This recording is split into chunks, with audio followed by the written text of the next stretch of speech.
Sa Estados Unidos, ang sitwasyon tungkol sa mga imigrante ay nagiging mas mahirap bawat araw.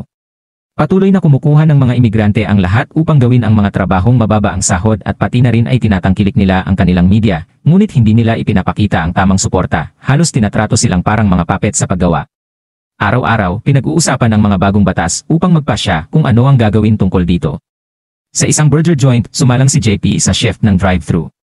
Dalawang kliyente ang umasta ng mayabang at humingi ng mga bagay na hindi niya kayang ibigay, kaya't ininsulto siya gamit ang mga racist na salita. Agad na ininsulto sila pabalik ni JP at ibinunyag sila sa speaker. Dahilan upang sila'y umalis ng galit. Sunod ay isang kotse na puno ng mga babae ang dumaan at nagulat si JP nang makita ang kanyang kapatid na si Lily na ibinalita ng kanyang mga kaibigan na nakapasok siya sa kolehiyo, kaya't malapit na siyang umalis. Pag-uwi ni JP, sinabi niya kay Lily na ipinagmamalaki niya ito, ngunit mamimiss din niya ito ng sobra. Habang kumukuha sila ng litrato magkasama, napansin ni JP ang isang bagay sa likod ng kanyang tainga at nalaman niyang may tattoo pala siya ng palihim. Pumayag si JP na huwag muna itong ipaalam sa kanilang ina. Pagkatapos ng ilang sandali, nagdaos ang pamilya ng isang party upang ipagdiwang ang tagumpay ni Lily. Habang sila ay nag-enjoy, gumawa si Lily ng cookie catcher at pabirong ihinagis ito kay E habang tinawag siyang Dork. Ginawa rin nila ang ne gamit ang kanilang mga kamay upang pabirong tawagin ang isa't isa na loser ng may pagmamahal. Nagbigay ng taos-pusong talumpati ang kanilang ina para sa kanyang anak na babae, at nang si Lily na ang magsalita, biglang lumitaw ang mga ilaw ng pulis sa labas.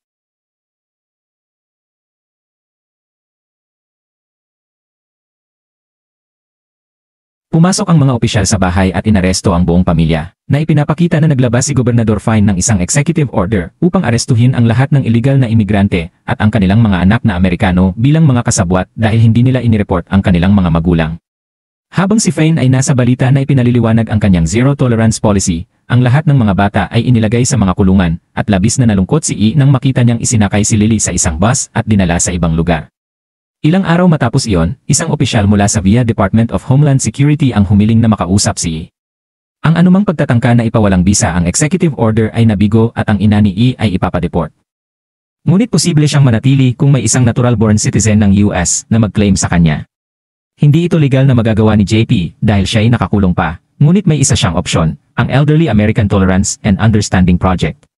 Isa itong community service program na binubuo ng pagtulong sa mga matatanda sa isang retirement home, at kung makukumpleto ni JP ito, siya ay palalayain.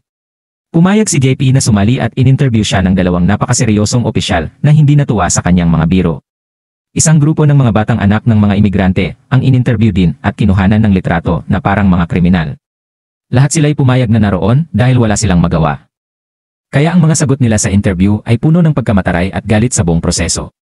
Bago sila umalis papunta sa retirement home, pinaalalahanan sila ni Officer Bruce tungkol sa mga patakaran.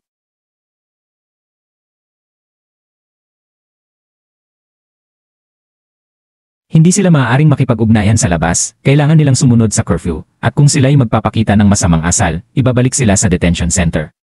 Kailangan din nilang magsuot ng ankle monitors sa lahat ng oras upang mamonitor ng mga program coordinators ang kanilang mga kilos. Ilang sandali pa, nakarating ang grupo sa isang retirement home na tinatawag na alcove at nakilala si Eddie, ang tagapagtatag ng programa.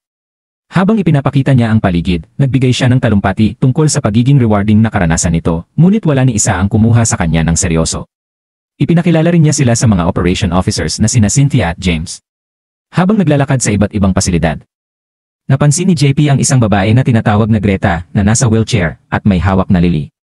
Pagkatapos ng tour, nagkaroon ng pagkakataon ang mga volunteers na kumain ng tanghalian at nakipagkaibigan si JP sa iba habang nagrereklamo tungkol sa napakasamang kalidad ng pagkain.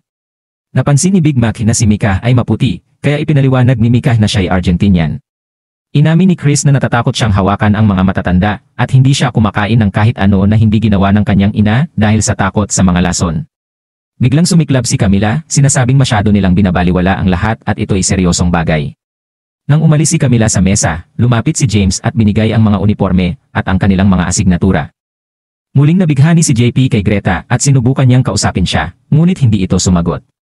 Sinabi ni Mika na basahan siya ng libro, kaya kumuha si JP ng random na libro at nagsimulang magbasa.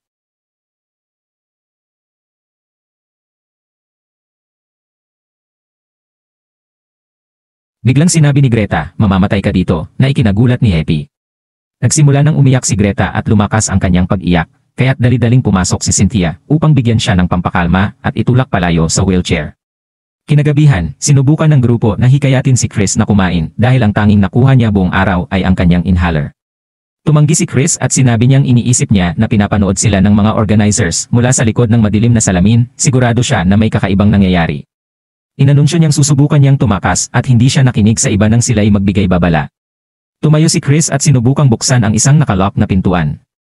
Nag-trigger ng alarma at agad na dumating ang mga security officers upang tasing siya. Ang iba ay walang magawa kundi panoorin habang si Chris ay dinadala palayo. Sa kalagitnaan ng gabi, bumangon si E upang gumamit ng banyo at napansin ang isang kuwago sa bintana habang papalabas siya. Pagbalik niya, nakita niya ang isang matandang babae na paulit-ulit na sinasabing palalayain ka ni Virgil. Bigla na lang tumalo ng babae sa kanya at sinubukang saktan siya, ngunit dumating si Cynthia sakto sa oras upang bigyan ng pampakalma ang babae at dalhin siya palayo habang sinisisi ni James si E sa pagiging mahina. Kinabukasan, dinala ni Eddie si E at ang kanyang mga kaibigan sa ibang ward upang ipakita sa kanila ang mga pasyente na may seryosong kalagayan. Humingi rin siya ng paumanhin kay JP, ipinaliwanag na ang nangyari kagabi ay dahil may nag-iwan ng pinto ng ward na bukas at nakatakas ang matandang babae. Pumili ang mga kaibigan ni JP na umalis sa ward na yon, ngunit piniling manatili ni JP, kaya inutusan ni Eddie si James na turuan si JP ng mga gawain. Gayunpaman, ginamit ni James ang mga salitang hindi maganda upang tukuyin si JP, kaya't kailangang paalalahanan ni Eddie ang dalawa na magpakabait. Pagkatapos, tinulungan ni James at JP na ilagay sa kama ang isa sa mga pinakamahinang senior. Habang lumalapit sila, biglang kinagat ni JP ang isang pasyente mula sa katabing kama at nawalan siya ng malay. Ilang sandali pa, nagising si JP sa infirmary at nagulat nang makita si Lily na nagtatrabaho roon.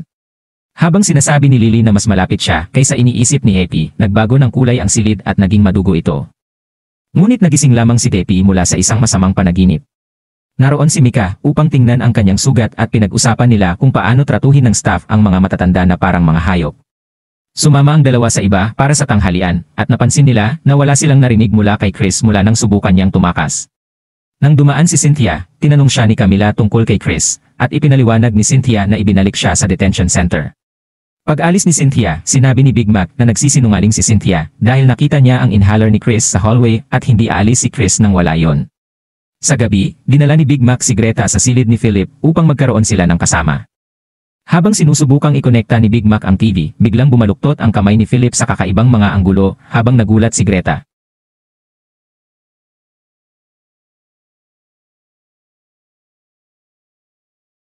Bumagsak ang kamay bago bumaling si Big Mac, at nang lumapit siya, napansin niyang tumigil na sa paghinga si Philip. Sa sandaling yon, nagising si Philip at nagsimulang mabaluktot ang kanyang buong katawan sa masakit na paraan, bumagsak mula sa kama habang patuloy itong nagbabaluktot. Nagsimulang maglakad si Philip na parang isang monster sa horror film at umungol kay Big Mac na tumakbo palayo sa takot. Kinabukasan, dinala ang bangkay ni Philip. Kinausap ni Eddie ang lahat ng volunteers at empleyado, sinabing hindi nila alam kung ano ang nangyari kay Philip ngunit ito'y imbestigahan. Gayunpaman, isiniwalat ni Big Mac sa kanyang mga kaibigan kung ano talaga ang kanyang nakita. Pagkatapos, dinala ni Eddie sina James at E sa hardin upang ipakilala ang kanyang kuwago na si Virgil. Pinalipad niya ang kuwago upang maghanap ng pagkain habang ipinaliwanag na si Virgil ay ang tagapangalaga ng alcove, kaya't nakikita nito ang lahat ng nangyayari. Ipinunto rin ni Eddie na may halatang tensyon sa pagitan ni James at E, kaya't nais niyang alisin nila ang kanilang mga galit sa pamamagitan ng pagyakap. Nagyakapan ng mahigpit ang mga lalaki, ngunit nagbulungan ng mga insulto, hindi pa nagpapatawad sa isa't isa. Pagkatapos nito, isiniwalat ni E na ginamit niya ang yakap upang kunin ang mga susi ni James. Nang gabing iyon, tinanggal ni E ang kanyang ankle monitor at ginawa rin ito para sa iba upang sila'y mag-enjoy. Pumunta sila sa pool kung saan naglalandian sina E at Mika hanggang sa maghalikan sila.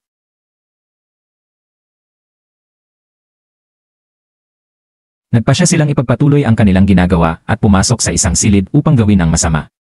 Kinaumagahan, nagising si E at napasigaw nang makita ang isang matandang babae sa tabi niya, ngunit biro lang pala yon ni Mika na nasa malapit. Pagkatapos ibalik ang mga monitor, bumalik sa trabaho ang mga kaibigan. Habang ikinukwento ni E ang kanyang masamang karanasan kay Big Max, napansin niyang naglalaro si Greta ng cootie catcher. Sinabi niya na si Lily ay dati ring gumagawa ng mga ganoong bagay at nagtaka siya kung nakilala na ba ni Greta si Lily, ngunit ang tanging sagot ni Greta ay ibigay ang cootie catcher sa kanya. Nang hawakan ito ni E, hinawakan ni Greta ang kanyang kamay at hindi ito binitawan hanggang sa dumating sina Cynthia at James upang bigyan siya ng pampakalma at dalhin siya palayo. Pagkatapos, bumalik si E sa kanyang mga kaibigan at napagtanto nilang hindi nila maalala ang nangyari pagkatapos ng pool. Napansin ni E ang isang marka sa leeg ni Camila at napagpasyahan nilang sila ay binigyan ng pampakalma na nagpapatunay sa hinala ni Chris. Nang gabing iyon, nilaro ni E ang cootie catcher at natuklasan ang nakatagong mensahe na may salitang tulong. Nag-aalala, palihim na pumasok si E sa ibang ward at natagpuan si Greta na natutulog. Sinubukan niyang gisingin ito ngunit napakalakas ng pampakalma. Sa sandaling iyon, narinig niya ang ilang boses at dali-daling nagtago sa ilalim ng kama.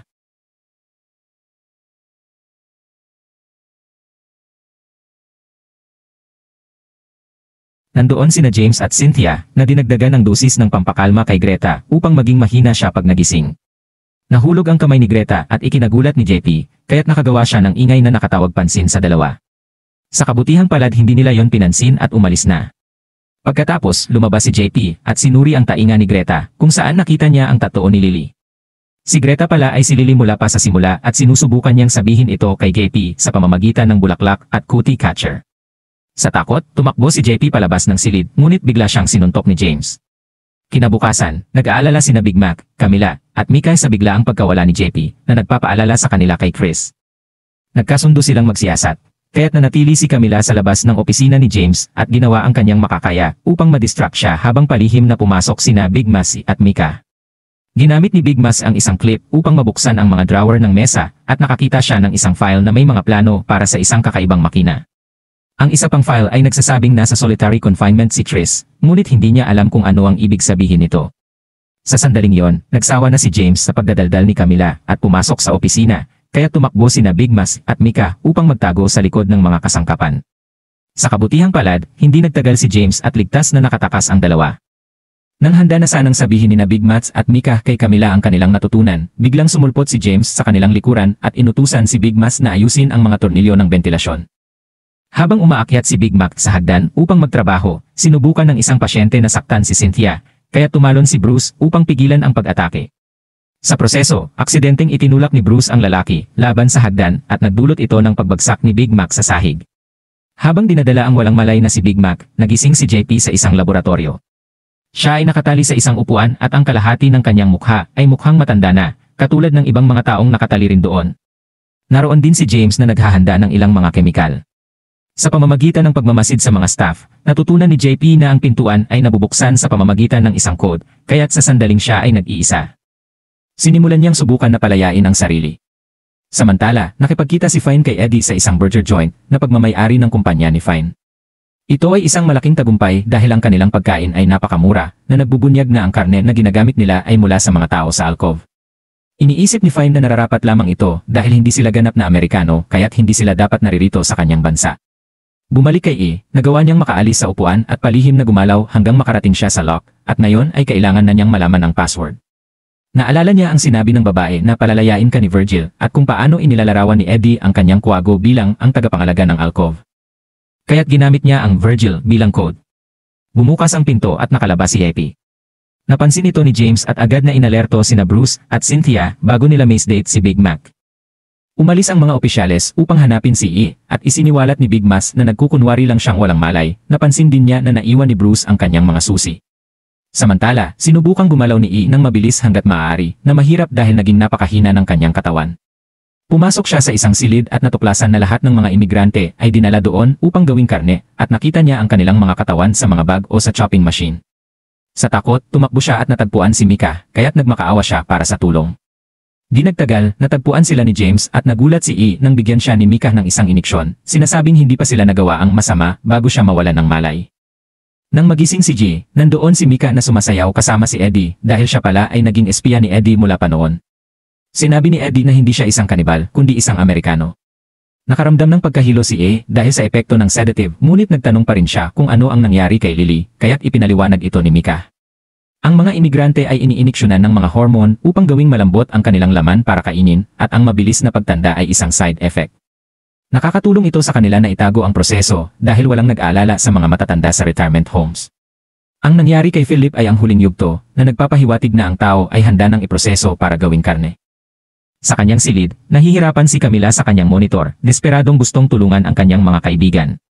Sa sandaling yon, lumitaw si Big Mac sa mga bentilasyon at ibinato ang mga susi sa kanya.